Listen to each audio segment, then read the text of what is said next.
तो मैं आज ऑफिस जाने के मूड में नहीं हूँ। किसी का फोन आए ऑफिस से तो बोल देना कि मैं घर पर नहीं हूँ, किसी जरूरी काम से गांव गया हूँ। ठीक है, मैं चला सोने, बाकी मैं संभाल लूंगा। ममता बेचारी, जैसा नाम वैसा ही नेचर। ना कभी झूठ बोला, ना फरेब, ना किसी से चालाकी की, ना किसी की पंचायत। सुन लेती है पति की बात और फिर कुछ देर बाद फोन आता है। हेलो, कौन? मैं सुनील का बॉस बोल रहा हूँ। दफ्तर में इतना काम पड़ा है, अभी तक ऑफिस नहीं आया। वो क्या कर रहा है? फोन दीजिए उसे। जी वो तो सो रहे हैं। कह रहे हैं कि आज गर्मी बहुत है तो घर के मजे लेंगे। बॉस को बीवी की बात पर गुस्सा आ जाता है। तो उसे बोल दीजिएगा कि अब घर में गर्मी के ही मजे ले, कोई जरूरत नहीं है यहाँ आने की। ये बोलकर बॉस फोन रख देता है। ममता सारी बात सुनील को बता देती है। न जाने किस बेवकूफ से पाला पड़ा है, समझ नहीं आता। तुम्हारे कारण मेरी नौकरी चली गई। अरे झूठ बोलने में क्या जा रहा था तुम्हारा? ममता को समझ में नहीं आ रहा था कि उसकी खता क्या थी। अरे जो है वही तो बोला। फिर एक रोज, बहू, अरे आ बहू, कहाँ है तेरा पति? इस महीने घर के खर्चे के पैसे भी नहीं भेजे। क्यों, माँ बाप की फिक्र खत्म हो गई है क्या उसे? बाय लागू माँ जी। वो ये बोल रहे थे कि माँ को क्या है, घर का राशन, खेत का पैसा, मवेशी का दूध, फिर भी न जाने क्यों मेरे सर पर भार देकर बैठी है। तभी सुनील ममता के मुंह पर हाथ रख देता है। क्यों रे कलमुँह है, हटा बहू के मुंह से हाथ। अरे क्या क्या बोलता है तू?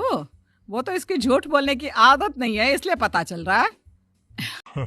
देख मेरी सास कितनी शरीफ है। हाँ, तेरी माँ तो मोहल्ले की बदमाश है ना, और तेरी सास शरीफ है। बेटा ममता को देखता है और गुस्से से बोलता है। अब खड़ी खड़ी देख क्या रही हो? और भी कुछ कहना है क्या? माँ आई है ना, जाकर छाछ ले आ ठंडी वाली। ममता अंदर चली जाती है।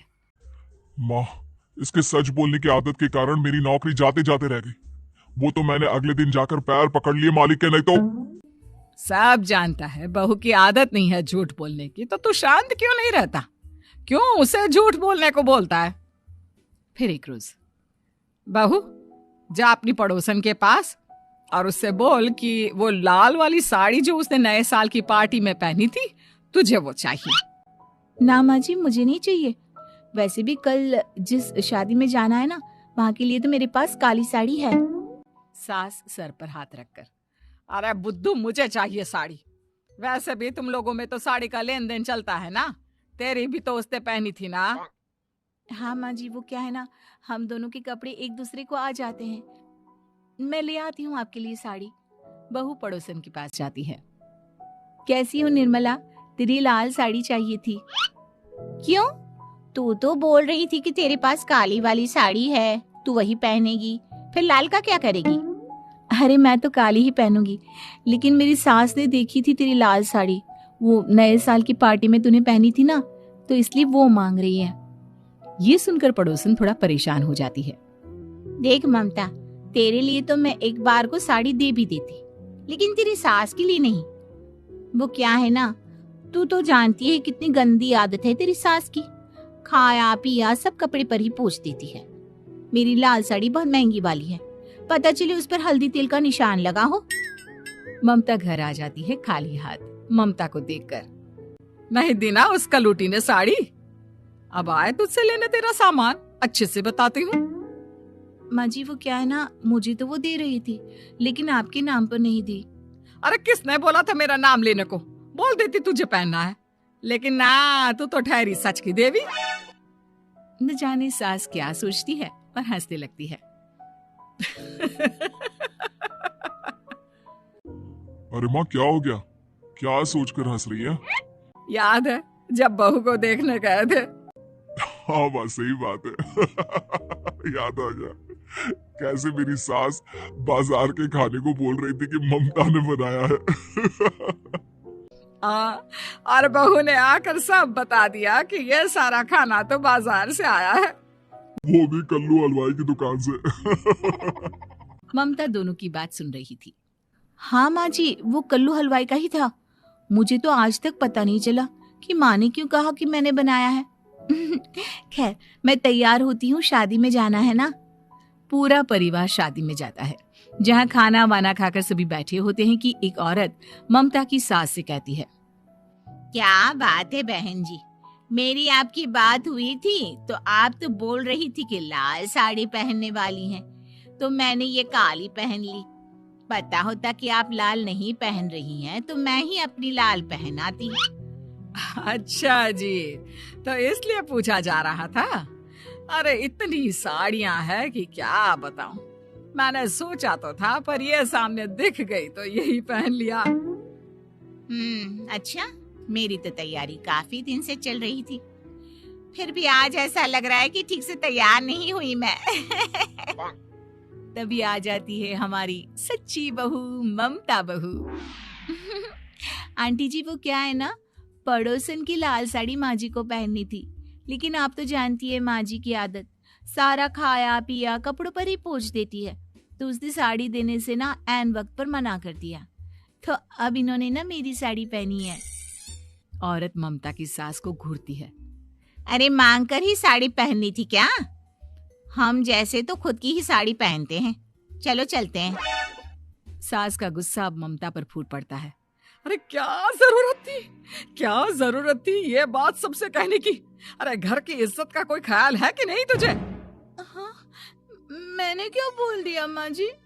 मुझे क्यों डांट रही है? मेरी गलती क्या है? ममता को रोता देख सुनील आ जाता है। अरे माँ, क्या हो गया? पता है ना शादी का माहौल है। सारी बात बेटे को बता देती है। देख रहा है तेरी बहू का हाल। अरे इस लड़की को तो ये भी नहीं पता कि कब कहाँ क्या कैसे बोलना है। अरे लेकर जा इसे यहाँ से।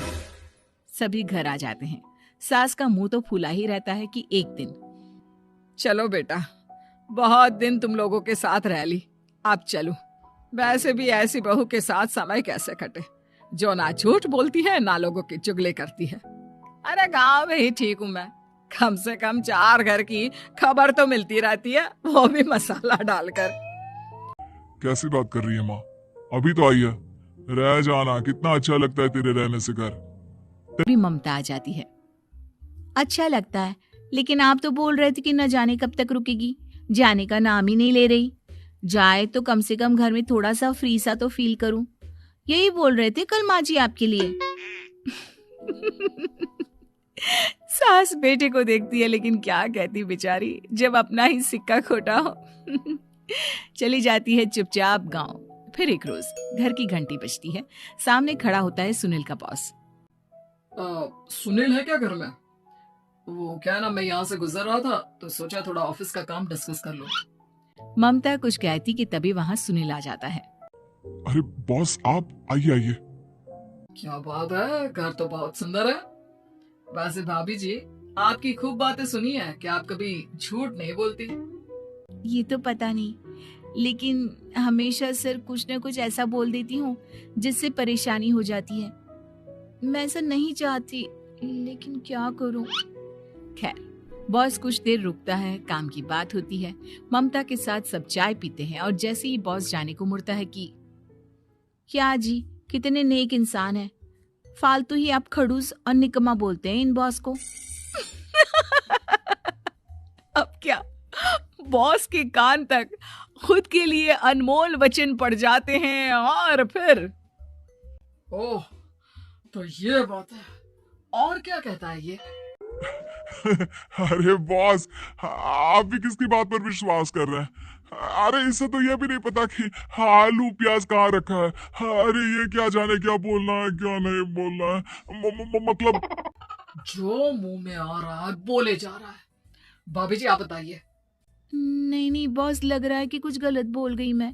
वैसे ये सिर्फ इतना ही बोलते हैं कि आप में कोई टैलेंट है ही नहीं, आपकी नौकरी इन्हीं के कारण तो बची हुई है। अरे बस कर ले अम्मा, अब क्या करवा कर मारेगी, बड़ी मुश्किल से तो नौकरी बची थी मेरी। सही कहा, बच्ची थी लेकिन अब निकल गई। तेरे टैलेंट के भरोसे चल रही है ना मेरी नौकरी। अब देख तू। अच्छा, तो आप भी यही मानते हैं? वैसे ये बात तो है, सुनील काफी टैलेंटेड है। बॉस चला जाता है। सुनील सर पकड़कर बैठ जाता है। माना सच बोलना एक अच्छी आदत है, लेकिन ममता आज का समय ऐसा नहीं है। तुझे थोड़ा सा समाज को देखकर खुद को बदलना होगा, समझी? जी मुझे तो पता ही नहीं चलता कि मैं क्या गलत कर रही हूँ। यकीन मानिए मैं जानबूझकर नहीं करती। सुनील सोच लेता है कि वो किसी न किसी तरह अपनी बीवी के इस भोलेपन का इलाज करके रहेगा, लेकिन सवाल ये कि कैसे का जवाब अब मिल जाता है। और फिर एक रोज ममता की माँ आती है। ममता, तुझे तो पता है तेरे पापा का काम ठीक नहीं चल रहा है, कुछ पैसों की जरूरत थी, तेरे पास हो तो मदद कर दे बेटा। ममता माँ को घर खर्चे से बचाए पैसे दे देती है। पैसे देने के बाद सुनील आ जाता है। अरे सासू माँ, आज यहाँ कैसे आना हुआ? नहीं बेटा, वो ममता की याद आ रही थी ना तो आ गई। वो क्या है ना, पता है पापा का काम ठीक नहीं चल रहा है तो माँ कुछ पैसे लेने आई थी। क्यों? यहाँ क्या पैसे का पेड़ उगा है? अरे कौन सी माँ अपनी बेटी के ससुराल का खाती है? कोई जरूरत नहीं है पैसे देने की। वापस कर दो माँ जी पैसे और निकलो यहाँ से। आगे से यहाँ पैसे लेने नहीं आना। सुनील ये बोलकर निकल जाता है। उसके जाने के बाद, बेटा ममता, तूने मेरी बेइज्जती कराने के लिए यहाँ बुलाया था क्या? अरे छोटा सा झूठ बोल देती तो तेरी माँ की इज्जत बच जाती, लेकिन चलती हूँ मैं। सास बाहर जाकर बाहर खड़े सुनील से कहती है, तेरे कहने पर बेटा हमने ये नाटक तो खेल लिया, लेकिन उसका क्या असर होता है ये नहीं पता। थोड़ी देर बाद सुनील घर आता है। देखिए मुझे मेरी गलती का एहसास हो गया है। मैं समझ गई हूँ कि सच कितना सच होता है और उसकी कीमत आज के समय में बहुत बड़ी है। माफ करना, मैं आज से सच कभी नहीं बोलूंगी। क्या? कभी नहीं? फिर क्या, दोनों मियाँ बीवी खुश रहने लगते हैं क्योंकि बीवी को थोड़े से झूठ की आदत हो जाती है।